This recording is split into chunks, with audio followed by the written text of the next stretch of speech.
আসসালামু আলাইকুম রহমতুল্লাহ। ইসরায়েল বলতেই ধুমতারাক্কা বোঝায়, এরে মার ওরে ধর। তো লেবাননে একদিনে 12,250 জনের আহত করেছে, 4,250 জনরে মেরে দিয়েছে।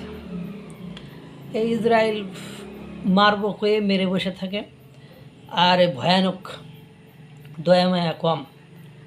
সেই ইসরায়েল ভারতে আয়রন ডোমের ক্ষেপণাস্ত্র তৈরির পরিকল্পনা করেছে। ভারত ইসরায়েল প্রতিরক্ষা সহযোগিতায় নতুন অধ্যায়ের সূচনা হতে যাচ্ছে।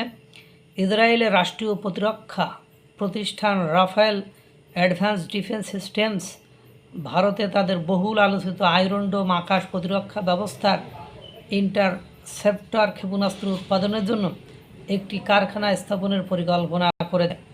সংশ্লিষ্ট সূত্রের বরাতে এক প্রতিবেদনে এমনটি জানিয়েছে ভারতীয় সংবাদ মাধ্যম।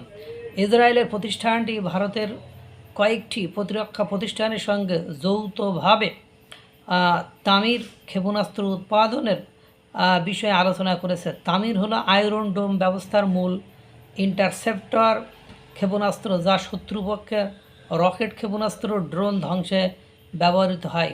সূত্রগুলো জানিয়েছে এই উদ্যোগ দুই দেশের মধ্যে সম্ভাব্য একটি যৌথ প্রতিরক্ষা সক্ষমতা বৃদ্ধির কাঠামোর অংশ হতে পারে।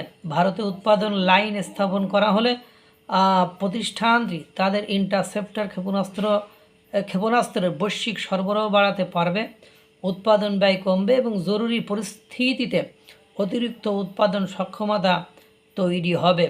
এই ধরনের উদ্যোগ ভারতের মেক ইন ইন্ডিয়া প্রতিরক্ষা উৎপাদন কর্মসূচিকে আরও গতি দিতে পারে এবং আঞ্চলিক প্রতিরক্ষা অংশীদার হিসাবে ভারতের অবস্থানকে আরও শক্তিশালী করতে পারে। প্রতিবেদন অনুযায়ী ভারত ও ইসরায়েল তাদের প্রতিরক্ষা ও নিরাপত্তা সম্পর্কে আরও প্রাতিষ্ঠানিক রূপ দেওয়ার দিকে এগোচ্ছে। দুই দেশের মধ্যে ঘোষিত বিশেষ কৌশলগত সম্পর্কের আওতায় প্রতিরক্ষা সরঞ্জাম যৌথ উৎপাদন, অত্যাধুনিক সামরিক প্রযুক্তি উন্নয়ন এবং জরুরি সময়ে দ্রুত সরবরাহ ব্যবস্থার বিষয়গুলো অন্তর্ভুক্ত হতে পারে।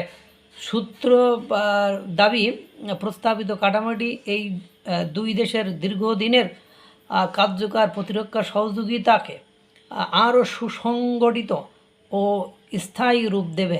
বর্তমানে রাফায়েল উত্তর ইসরায়েলের একটি কারখানায় আয়রন ডোমের তামির ইন্টারসেপ্টর তৈরি করে। প্রতিষ্ঠানটি গত বছর যুক্তরাষ্ট্রের প্রতিরক্ষা কোম্পানি রেথিয়ানের সঙ্গে যৌথভাবে যুক্ত রাষ্ট্র ক্ষেপণাস্ত্র উৎপাদন শুরু করেছে।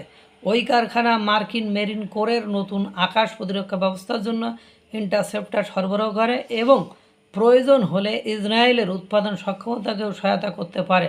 রাফায়েল ছাড়াও ইসরায়েলে প্রতিরক্ষা সরঞ্জাম প্রস্তুতকারক সংস্থা এলবিট সিস্টেমসও ভারতে তাদের হারমিস 900 ও হারমিস 450 ড্রোন উৎপাদন করেছে। হারমিস 900 ড্রোন ইসরায়েলের স্টার এবং হারমিস 450 জিক নামে পরিচিত। এই হলো অবস্থা।